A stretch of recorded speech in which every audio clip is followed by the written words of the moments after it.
네, 시종일관 출발 전략입니다. 먼저 김성훈 팀장의 전략부터 들어보죠.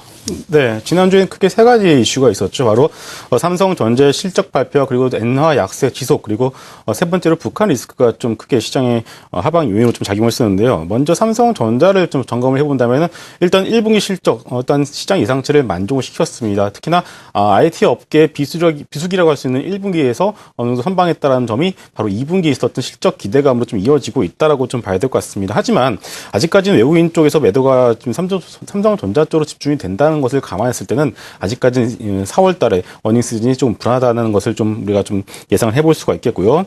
두 번째로 엔화 약세의 경우에는 작년 9월이었죠. 달러 대비 엔화가 77엔대를 찍고 나서 무려 거의 뭐 한 단기간에 거의 98엔까지 좀 치솟은 상황인데요. 일단 엔화 약세 흐름에 대해서는 누차 강조를 드렸듯이 일단 함부로 고점을 예측하는 것은 무의미하다고 좀 봐야 될 것 같습니다. 일단 올 한 해 100엔까지는 좀 봐야 될 것 같다는 좀 말씀을 드리도록 하겠고요. 그리고 세 번째로 북한 리스크 역시 지속적으로 이어가고 있습니다만 국내 언론을 통해서 조금 좀 과장되는 부분이 없지 않아 있는 것 같습니다. 일단은 북한 리스크 때문에 시장이 하락한다고 보기보다는 북한 리스크를 이용해서 외국인이 오히려 더 기존의 파생 수익을 극대화하고 있다라고 좀 정리를 해볼 필요가 있을 것 같습니다. 그리고 외국인의 현선물 매매 동향을 보시더라도 일단 만기 이후에 17,000계약 정도 롤오버가 되었고요. 그리고 주간 기준으로서 18,000계약 매도, 여기에 야간 선물에 3,800계약 매도까지 합하게 되면 약 38,000계약 매도 우위가 좀 이어지고 있고요. 여기에 더해서 3월 달에 삼성전자 쪽으로 집중된 매도가 이제는 현대차, 기아차 쪽까지 좀 이어지고 있다는 점이 아직까지는 시장의 상방의 모멘텀을 찾기가 어렵다고 좀 봐야 될 것 같습니다. 그렇기 때문에 이 현 상황에서 대응 전략은 일단 엔화 약세 흐름, 아까 말씀드렸다시피 100엔까지는 좀 보셔야 될 것 같다는 가정하에서 완성차에 대해서는 아직까지 좀 보수적인 전략을 잡으실 필요가 있겠고요. 나머지 소재나 산업재에 대해서도 현재 규적 반등을 소폭 시도하고 있습니다만 아직까지는 추세 전환을 확인할 필요가 있다는 점을 다시 한번 말씀을 드리도록 하겠습니다.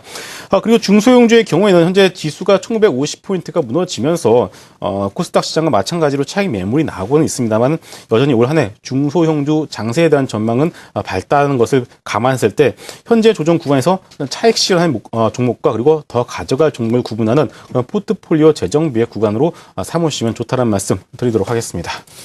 네, 자 박세진 연구원의 시종일관 출발 전략은 어떻게 포인트를 잡고 있습니까? 예, 마찬가지로 코스닥 시장 역시 어려운 흐름이 계속되고 있는데 종목 선정에 큰 어려움이 있습니다.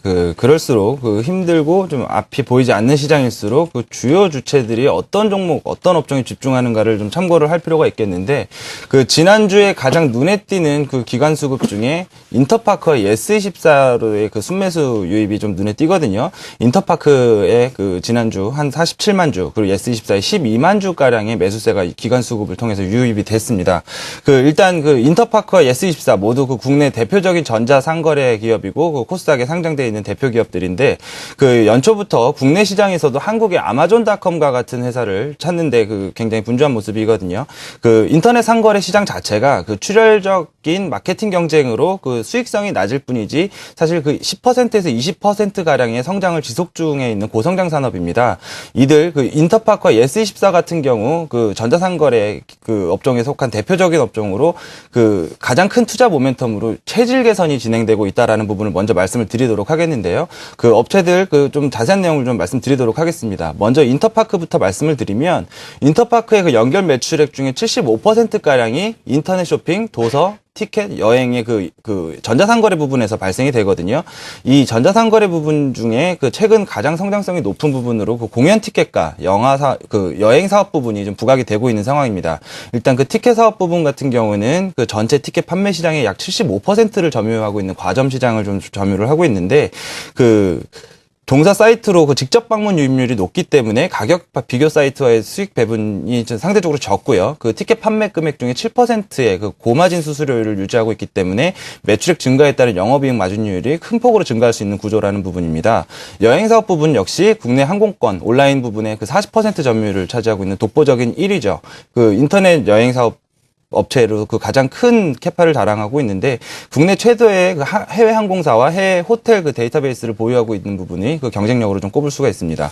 이런 부분들이 성장을 하게 되면서 과거에 가장 큰 수익원이었던 쇼핑과 도서 부분이 60%에서 40% 수준까지로 그 매출 비중이 감소가 됐고 반대로 그 티켓과 여행 부분은 41%에서 올해 그 작년 60%까지 증가하는 모습을 보였거든요. 시장 구조상 저마진 사업이었던 그 쇼핑과 도서 부분의 매출 비중이 줄고 고마진 사업이었던 여행과 티켓 부분이 증가하게 되면서 그 전체적인 영업이익률이 그 상승이 되는 체질 개선의 효과를 좀 보고 있는 겁니다. 예스24도 마찬가지 논리입니다. 그 전체적으로 비도서 부분의 그 매출 비중이 과거 10%에서 15%까지 지금 올라와 있는 상황이고요. 여기에 예스24는 그 전자책 관련 모멘텀까지 최근에 강하게 부각이 되고 있기 때문에 그 전반적인 영업이익의 그 전체적인 크기가 늘어날 것이냐 아니면 질이 좋아지는 것이냐의 그 기로에 서 있는 부분이 있는데 전반적으로 그 최근에 그 고밸류에이션 그 부담을 떨쳐버릴 수는 없지만 이 영업이익의 질이 좋아지고 있다. 체질 개선이 진행되고 있다는 부분에서 그 기관 수급의 그 유입을 확인하면서 계속해서 대응을 진행을 한다면 좋은 결과로 이어질 가능성이 높을 것으로 판단됩니다. 잘 알겠습니다. 시종일관 출발 전략 코리아인베스트의 김성훈 팀장, 동양증권 W 프레스티지 강남센터의 박세진 연구원이었습니다. 고맙습니다.